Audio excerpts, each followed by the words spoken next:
Samantala sa Davao del Norte, pinagsisiyasat na ng mayor ng Tagum City kung sino ang nagpakalat ng cybersex video. Gusto ring malaman ng alkalde kung saan internet cafe nangyari ang kahalaya ng babaeng estudyante. Narito ang report ni Oscar Oida.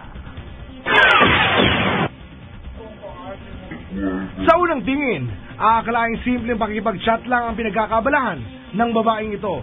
Nakasuot pa kasi siya ng uniforme ng isang sikat na universidad sa Tagum City sa Davao del Norte.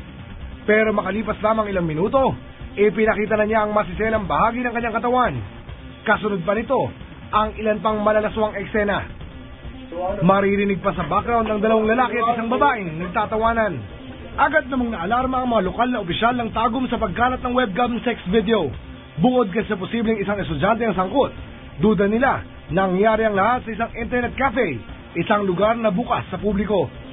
Si Tagum City Mayor Ray Uy gustong malaman kung saang internet cafe naganap ang kahalayan at kung sinong nagpakalat ng video. We all thought nga naana sila di ang internet cafe with all the secrecy and privacy.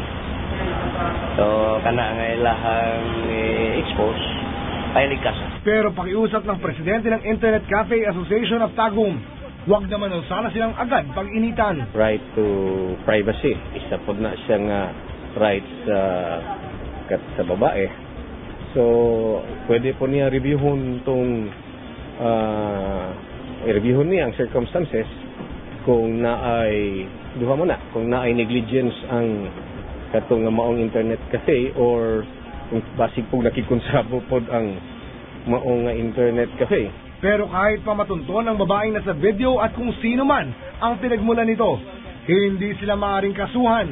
Dito kasi sa Pilipinas, wala pa ring malinaw na batas ukol sa malaswang gawain sa cyberspace. Para sa unang balita, Oscar Oida reporting.